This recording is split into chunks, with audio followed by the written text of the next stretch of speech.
Hi, Rashid here with another episode on RISC-V microarchitecture in Python.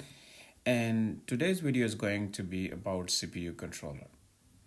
And we will look into the final set of signals that are coming out of CPU controller. And we will see where those are used.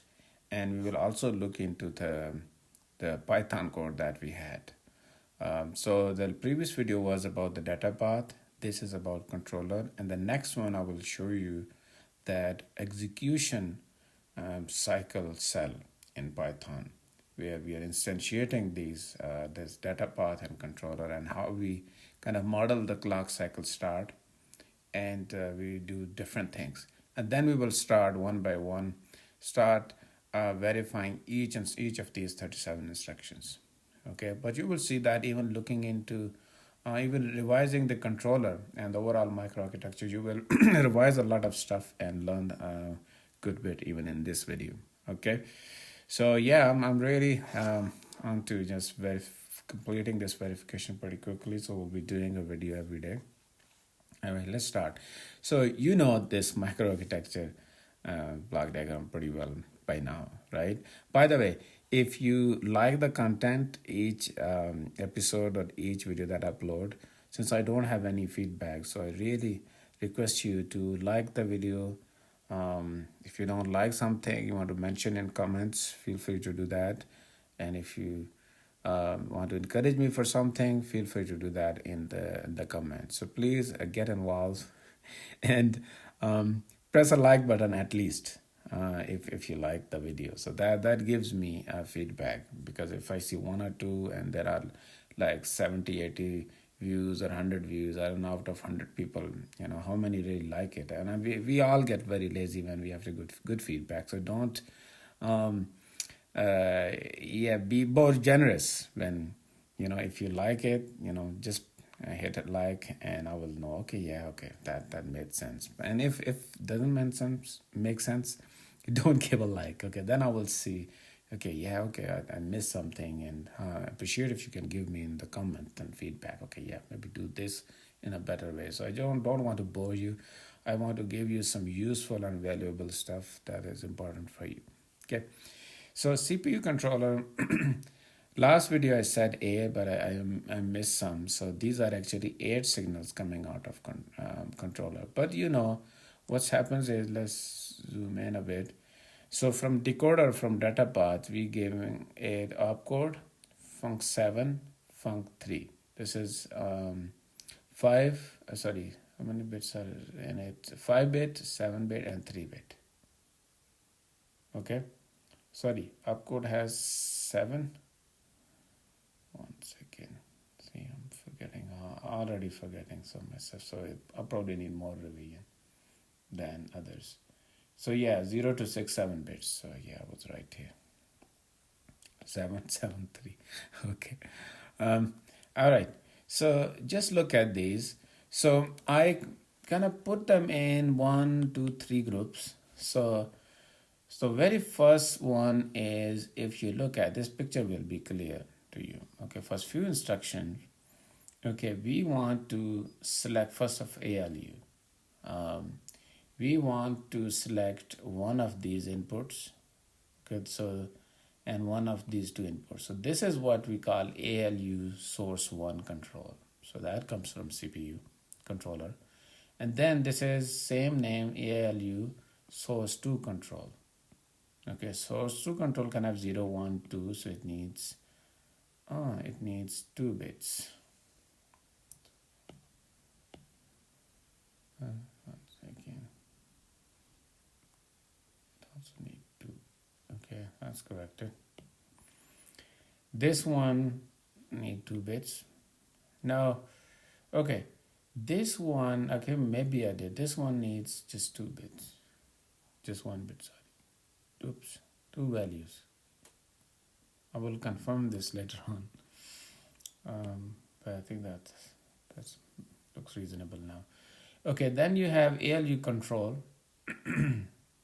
Sorry, let's go by this. Data mem to reg. Data mem to reg. Okay, so I will call this signal. and that has 2 bits. It has 2 bits. Okay. Register file, sorry, as a write enable. Okay, that is 1 bit.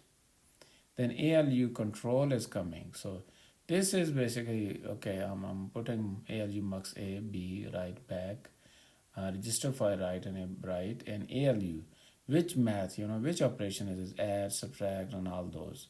So those are controlled by this. So this is 3-bit. We have a lot of combinations there. Okay. So with 3-bit, we can have total 8 combinations. Immediate source, this is this. So we have 3, this should be 2-bit. Sorry, this one. I don't know what I said. This one. So this is a mux inside. Okay, but it gives us one final output post. So that multiplexer, it has 4, 5, I forgot how many different, based on the instruction, we can generate different images, and one of them will be selected with 3-bit. It's saying 2-bit here, so I think we had, okay, we need to check that. I think it's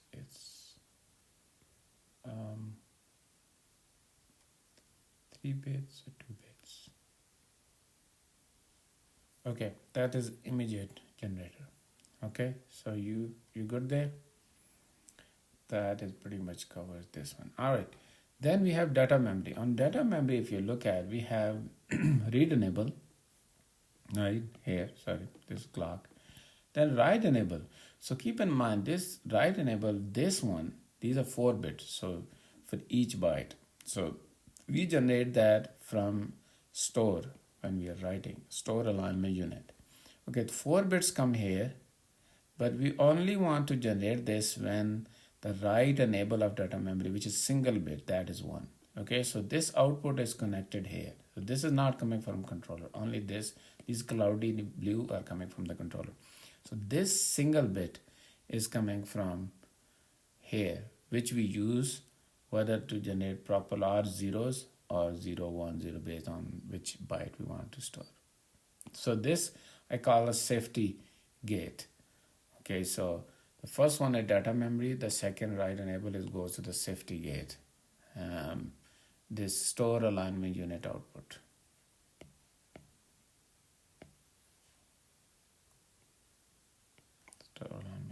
Okay. Then we have these 3. Remember, branch control unit makes some decisions. It generates this signal to be 0, 1, or 2.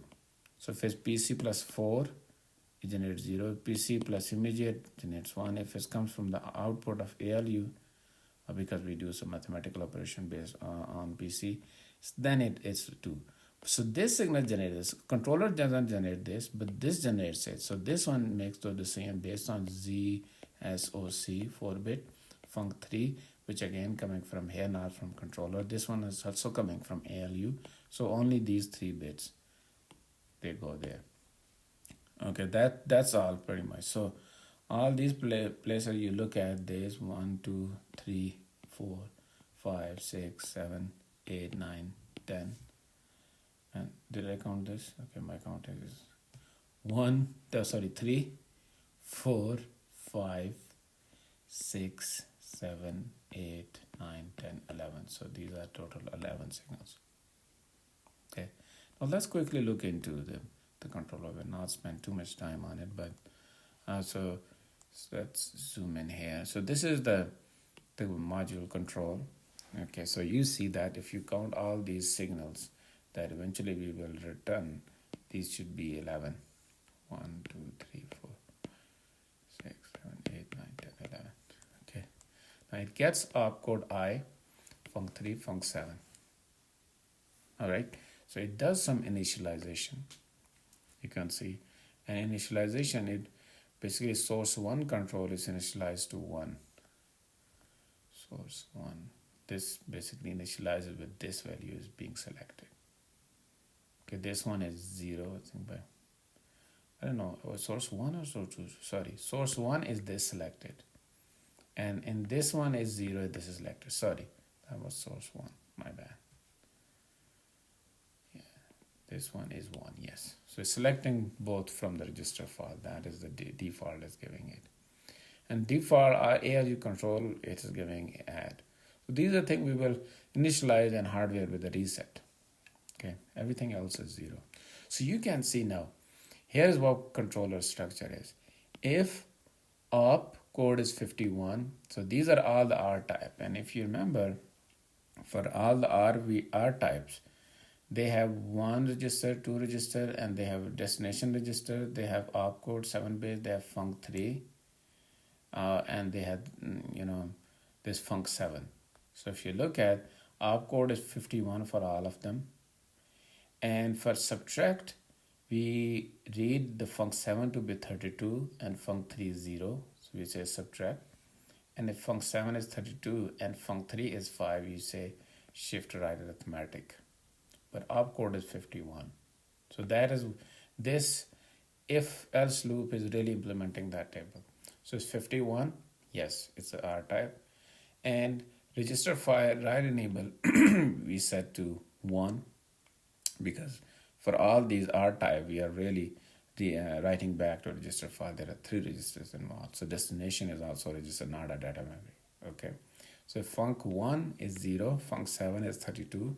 We have subtraction, and this is a shift arithmetic, and others based on different values of func3. They are different operations.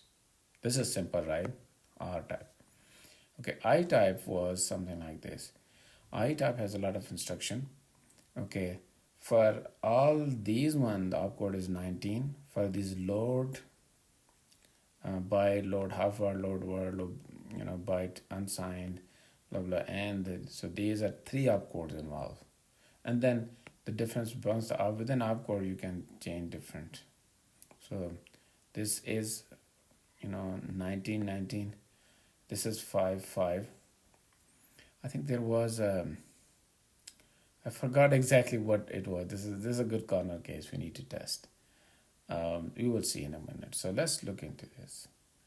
Opcode is 19, and it's saying write enable is 1.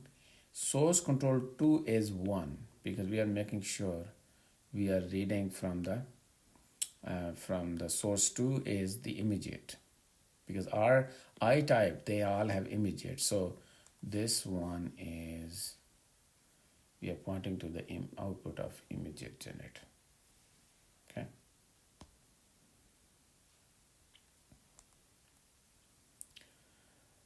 All right, this one, then func3 is 0.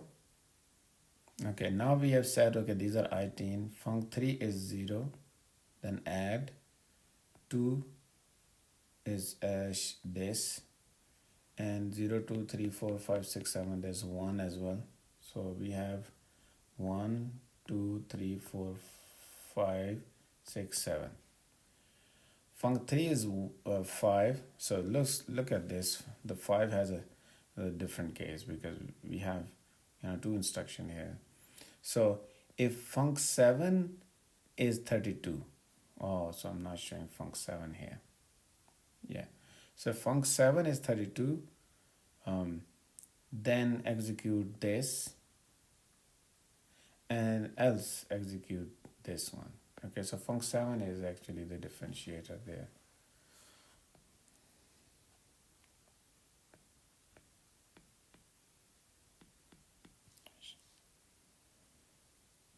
What is it? 32. And doesn't matter. Okay, makes sense. Then load. Opcode 3. So load, store. Okay, sorry, this is opcode 3. Yeah, sorry, here. And it's 1 of 3 we have. Yeah, 1 of 3 is JLR. Okay. For 50, now if we go to store and branch, we have 35 and 99. So 35 with store, 99 is your branch. All right, you given the subtraction, you are giving all these 1, 2 is condition branch. So here you see that, okay, 3 is this immediate source, so it can be 0, 1, 2, 3. I think that's what I was saying. 2 bits were enough there. Oh no, this is 4. So we definitely need 3 bits on immediate source. Alright, that's good. Yeah, I think this is straightforward. Okay, I don't want to go too deep dive, but higher level you see for different opcode, and you can see here this one, 5523. Okay, 55 is here, and 11 is here. 23, where is this 23?